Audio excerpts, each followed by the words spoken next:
Nessa semana tivemos um homem que beijou outro homem e também uma menina chinesa bonita. Uma garota que tá chantageando nosso protagonista para se casar com ele e um episódio simplesmente perfeito em tudo que se propõe. De todo modo, sejam bem-vindos a mais um resumo semanal, onde eu pego tudo que eu estou assistindo na temporada e resumo de uma forma bem breve para todos vocês. Só antes quer deixar um like, um comentário e se inscrever no canal, que assim eu posso saber se vocês querem ou não esse conteúdo, beleza? Sem mais delongas, vamos para os animes? Dandadan, episódio 10. Esse episódio acabou sendo bem mais simples do que tudo apresentado anteriormente. Em resumo, nós tivemos a continuidade do plot dos peladões que estão sendo interrogados na enfermaria pela enfermeira dominatrix super bonitona, que começa a questionar se eles estavam sofrendo bullying ou não. O engraçado é que ela estava tratando eles com agressividade maior do que os possíveis bullyingadores.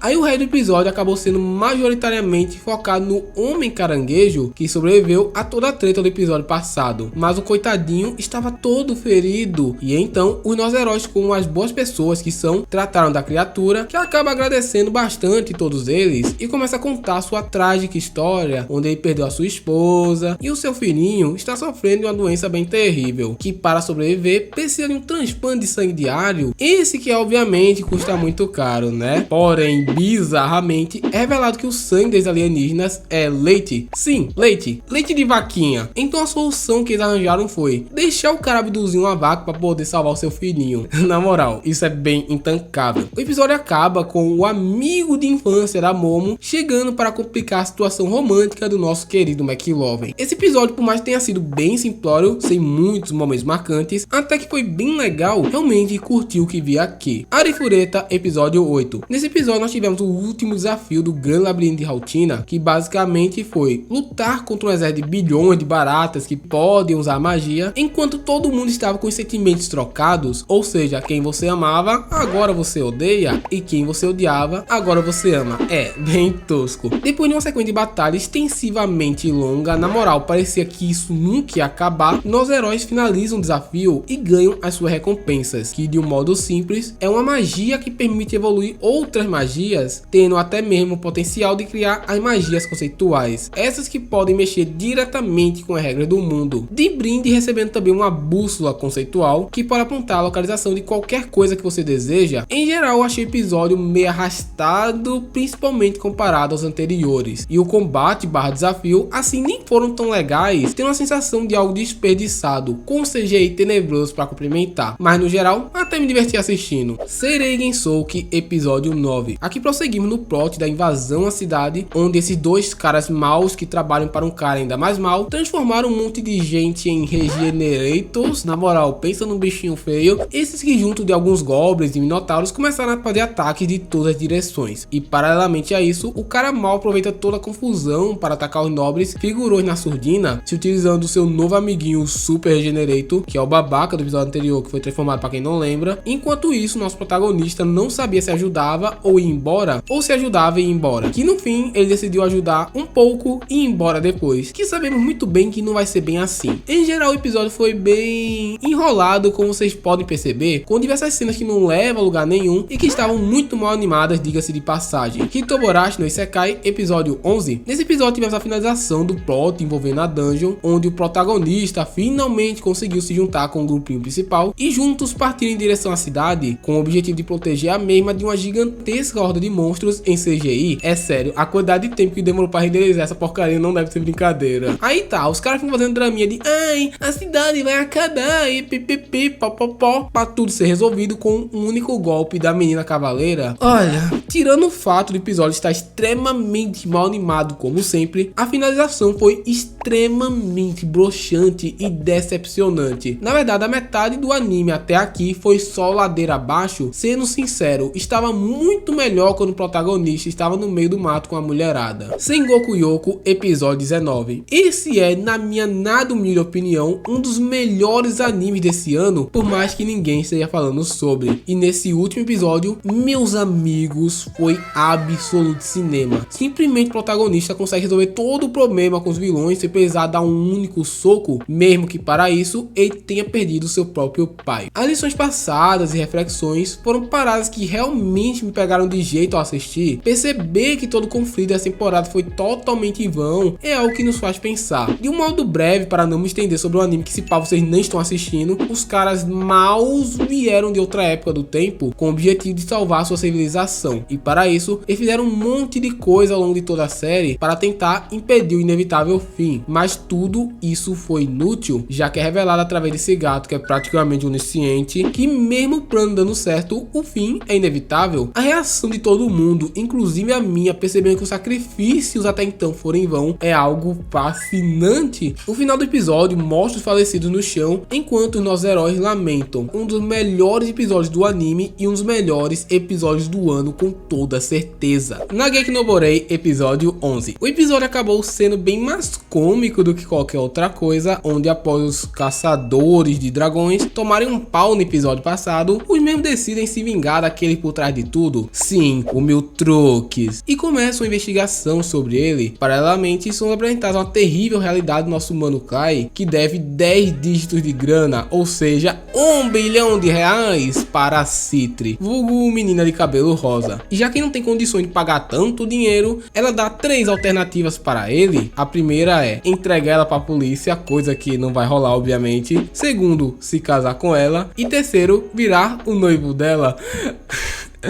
Na moral, é a melhor personagem da obra. Para relaxar de tal situação, o Kai decide dar uma saidinha com a Tino, que nesse encontro acaba encontrando os manos que foram humilhados, e nisso rola uma treta muito tretosa, onde o Miltruques consegue sair por cima usando uma de suas relíquias. Achei muito hilário tudo que eu vi aqui e estou curtindo muito essa reta final. Sangue La Frontier, episódio 9. Depois de ficar muito tempo fora do Sangue La Frontier, o nosso menino Suraco finalmente voltou para jogar, com o objetivo de chegar em uma certa cidade para encontrar uns manos que vão contar uns segredos muito cabulosos. E nisso, o nosso galo de briga pro player descobre algo terrível. Um jogador conseguiu desbloquear o cenário de Rabbids, que para quem não sabe, até o momento o Suraco é o único que tinha conseguido. Aí papo vai, papo vem, o cara que entrou tava off. Então, vida que segue. O próximo objetivo do nosso protagonista é chegar na tal próxima cidade, que é tipo muito longe. Horas e horas para chegar lá. E para ajudar nessa árdua jornada, a Psyger Zero vai dar uma mãozinha para ele e ela fica toda felizinha lá. O episódio termina com o nosso protagonista utilizando as suas novas armas, que são 2 manoplas muito loucas para cacetar o boss da área, que é um monte de lixo, e não estou falando figurativo. Esse episódio foi bem mais calmo comparado aos anteriores, que foi tipo absolute cinema, mas tudo bem, gostei de qualquer forma que eu vi. Ranma Meio, episódio 10. Tanto esse episódio como o anterior foram focados na competição de patinação marcial. Sim, isso existe nesse anime, onde em resumo, o nosso protagonista foi beijado por um homem e tá pé da vida para se vingar. E ao lado da sua noiva indesejada, eles vão batalhar com esses 2 maníacos. E meus amigos, que combate lindo de se ver. Ele foi cheio de coreografias e momentos marcantes. Na verdade, esse remake de Ranma Meio está sensacional. Consegui entregar muito bem o espírito da obra, e eu falo isso como fã que assistiu o clássico e estou o reassistindo depois de quase 10 anos. Fora isso, os momentos cômicos foram hilários, principalmente quando o Ryoga aparece e começa a fazer pazinho com o Ranma. Na moral, foi muito engraçado, 2 horas se ajudando, hora brigando entre si.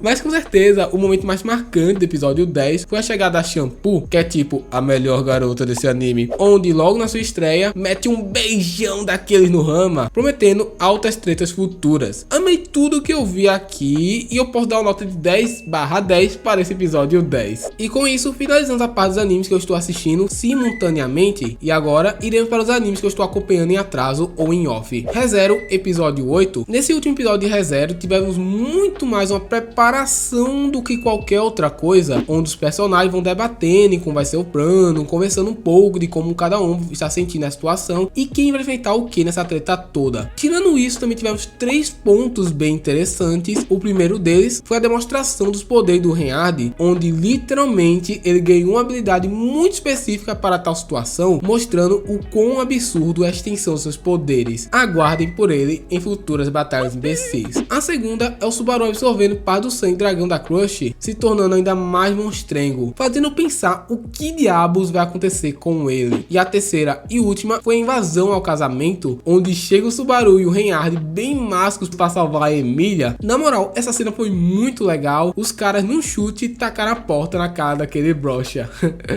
No geral foi bem legal de assistir e eu estou muito empolgado para ver como vai ser a finalização dessa primeira parte da terceira temporada de Re:Zero. Mao 2099, episódio 6. Nesse episódio tivemos o início do resgate da máquina, onde Velton, o Lorde Demônio, une forças com o grande herói do passado com o objetivo de dar basta na situação absurda de ficar sacrificando imortais. O protagonista do episódio, ironicamente, não foi o nosso camulhão streamer, e sim o herói que acaba lutando contra a secretária do vilão. E meus amigos, que luta incrível! Infelizmente se tornou muito raro obras de fantasia terem lutas minimamente aceitáveis, e ver tamanha qualidade me emocionou muito, cara.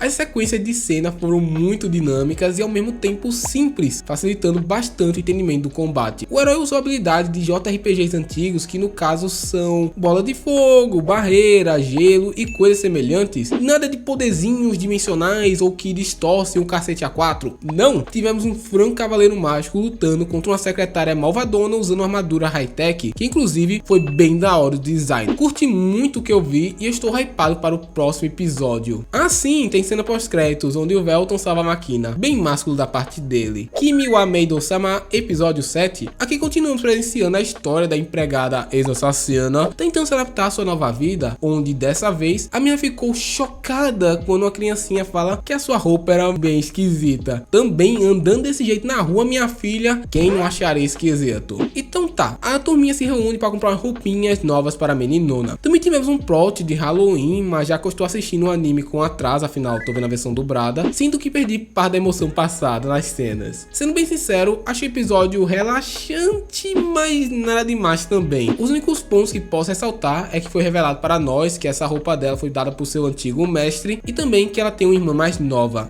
Eu fiquei exatamente com a cara do protagonista nesse momento. E bem, esse foi o resumo semanal do que eu estou assistindo e de todo modo, gostaria de saber o que acharam dos episódios, deixem nos comentários, beleza? Se possível, deixa um like também. Obrigado por assistir até aqui e caso tenha sugestões novos vídeos para o canal, é só deixar aí embaixo. É isso aí pessoal, valeu, falou!